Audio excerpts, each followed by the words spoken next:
প্রিয় শিক্ষার্থীবৃন্দ, তাহলে চলো আমরা এখন জেনে নিব অক্সিলারি ভার্ব, অর্থাৎ প্যাসিভ ভয়েসের অক্সিলারি ভার্বগুলো কোনগুলো ব্যবহৃত হয়ে থাকে। আমরা সেটা টেন্স অনুযায়ী ধারাবাহিকভাবে দেখাচ্ছি। দেখো, প্রেজেন্ট ইনডিফিনিটে অ্যাক্টিভে যদি অক্সিলারি ভার্ব থাকে ডু ডাজ, প্যাসিভে হয়ে যাবে এম ইজ অথবা আর। আর প্রেজেন্ট কন্টিনিউয়াস টেন্সে অ্যাক্টিভে যদি থাকে এম ইজ আর, তাহলে সেটাকে আমরা যখন প্যাসিভ করব এম ইজ আর এর সাথে আমাদের বিং যোগ করতে হবে। কি যোগ করতে হবে? বিং।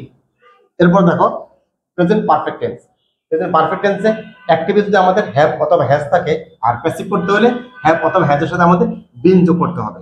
অর্থাৎ কন্টিনিউয়াস যোগ করতে হবে বিং, আর পারফেক্ট যোগ করতে হবে বিং।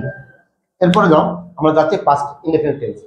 পাস্ট ইনডিফিনিট টেন্সে অ্যাক্টিভে যদি থাকে ডিড, অ্যাক্টিভে যদি থাকে ডিড, তাহলে প্যাসিভে হয়ে যাবে আমাদের ওয়াজ অথবা ওয়ার। আর পাস্ট কন্টিনিউয়াস টেন্সে অ্যাক্টিভে যদি ওয়াজ অথবা ওয়ার থাকে, প্যাসিভে আমাদের ওয়াজ অথবা ওয়ারের সাথে আমাদের এখানেও কি যোগ করতে হবে? বিং যোগ করতে হবে। এরপর দেখো past perfect tense. Past perfect টেন্সে অ্যাক্টিভে থাকবে হ্যাড, আর এটাকে যখন আমরা প্যাসিভ করব হ্যাডের সাথে আমাদের বিং যোগ করতে হবে। খেয়াল করো। এরপরে আমরা যাচ্ছি ফিউচার টেন্স। ফিউচার ইনডিফিনিট অ্যাক্টিভে থাকে শেল অথবা উইল, আর এটাকে প্যাসিভ করতে গেলে শেল বা উইলের সাথে আমাদের বি যোগ করতে হবে। এরপরে যাচ্ছে আমরা ফিউচার কন্টিনিউয়াস টেন্সে। ফিউচার কন্টিনিউয়াস টেন্সে অ্যাক্টিভে থাকবে শেল বি অথবা উইল বি, এটাকে প্যাসিভ করতে গেলে শেল বি অথবা উইল বির সাথে আমাদেরকে কি করতে হবে? বিং যোগ করতে হবে, বিং। এরপর যাচ্ছে আমরা ফিউচার পারফেক্ট টেন্সে।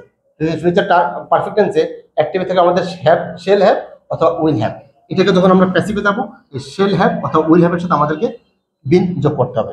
তাহলে আমরা ওভারঅল সবগুলো থেকে একটা জিনিস বুঝতে পারলাম, বা আমরা একটা জিনিস আমরা মার্ক করতে পারলাম যে দেখো, present continuous tense, past continuous tense এবং ফিউচার কন্টিনিউয়াস টেন্স, অর্থাৎ তিনটে কন্টিনিউয়াস টেন্সের মধ্যে আমাদেরকে বিং যোগ করা রাখতেছে অক্সিলারি ভার্বের সাথে।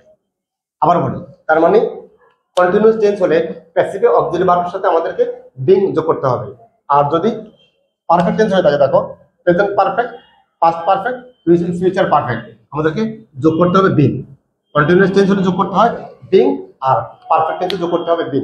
এবং আমাদের দেখো ফিউচার টেন্সে যোগ করা লাগতেছে আমাদের বিং। আশা করি তোমরা সকলে বুঝতে পেরেছো। এবং এই অক্সিলারি ভার্বগুলো তোমাদেরকে অবশ্যই মনে রাখতে হবে। অক্সিলারি ভার্ব এবং অবজেক্টের সাবজেক্টের অবজেক্ট, এই দুটো জিনিস তোমাদেরকে অবশ্যই মনে রাখতে হবে। তোমরা এটাকে ভালোভাবে করে নিবে, তাহলে তোমরাই উপকৃত হবে। এবং তোমাদের সামনে ভয়েস চেঞ্জ আমরা যখন শুরু করবো, তখন তোমরা দেখবে এইগুলোর প্রয়োগ তোমাদের জন্য অনেকটা সহজ হয়ে যাবে।